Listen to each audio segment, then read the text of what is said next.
There we go. Let's make sure I've been shot there. Hey everyone, hello everyone, and welcome to another Follett House Friday. My name is Jeremy, and I'm the Museum Services Manager for the Sandusky Library and Follett House Museum.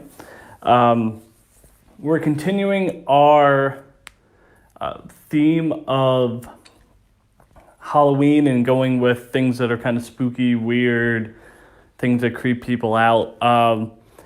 So this week we're in a different part of the museum. We're up in the toy room, or some people call it the doll museum. We do have a fair amount of dolls on display. As you can see, we have a bunch here in shot. There's actually behind the camera, there's a whole other case for those of you who have been here.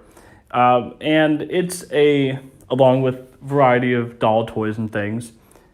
And this is a room that, dolls never really creeped me out, but it was something that really, I know it has creeped out different people who've come here and they find dolls unsettling. I don't watch horror movies, so maybe that helps my low fear of dolls. But the reason we have a lot of these dolls on display, besides we have a lot of them that have been donated, is dolls are a constant, where there's something that have, kids have been playing with for, hundreds and hundreds and hundreds of years. There's different examples. And even in our collection, we have examples from before the Civil War that are made of porcelain or wood, up into the late 1800s, early 1900s, where they start transitioning to plastic, to the 1940s and 50s, where they are all plastic. And I think that's part of the, not appeal, but part of the reason why we have all these different dolls on display is to show you that it's a constant. It's something that how they're made has changed, how they're dressed has changed.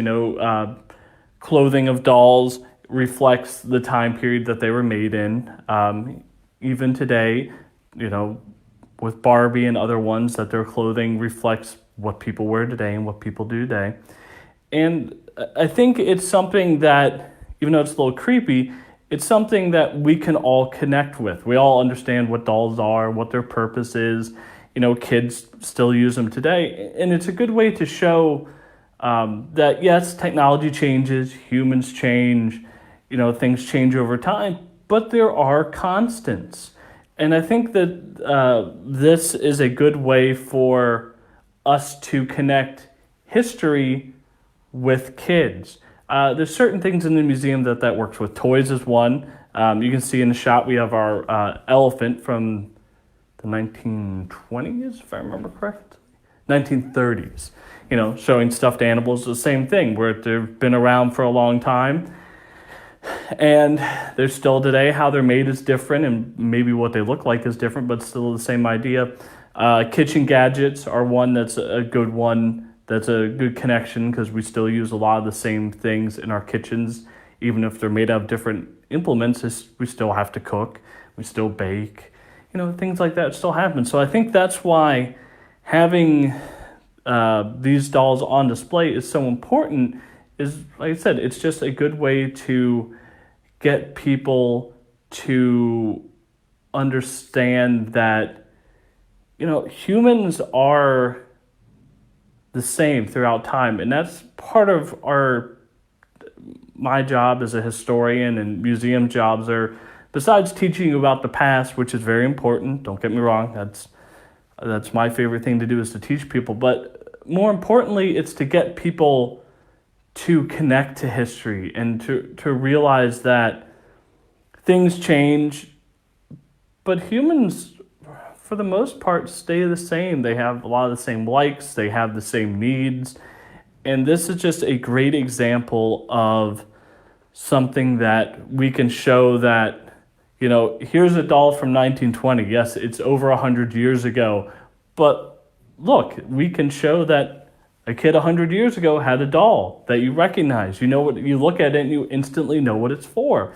Or 150 years ago, here's a doll that was a child played with 150 years ago in this town. And that, to me, is some of the most important things that I think we do at this museum is that we can connect people to the history, because you learn better if you have a connection to something. You're more likely to learn it than if you're completely disinterested.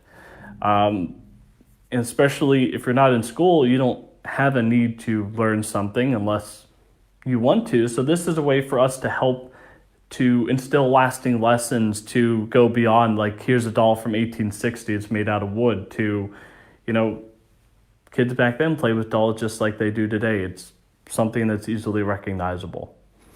I'm not really going to pull out any of our dolls to show you guys because we have a lot. If you do come to the Follett house, you can kind of take a closer look that we have on display. You can kind of see the evolution of dolls from, like I said, wooden and porcelain to plastic, to ones that have very early moving parts like eyes, some very early talking ones. And you can see that progression over time. So the next time you are able to come to the Follett house, take a little bit more time to stop in our toy room to look at our doll collection and think about what it represents beyond just dolls and how it can help all of us learn and connect better to history. So with that being said, I know it's a little bit shorter than normal, but because we don't have a specific artifact we're talking about, it is a little bit shorter. If you guys do have any questions, though, feel free to leave them in the comments. I'm always happy to answer any of your questions as we go. And then next week will be our last Halloween-themed Follett House Friday. So I hope you all enjoy your weekend, and have a great day.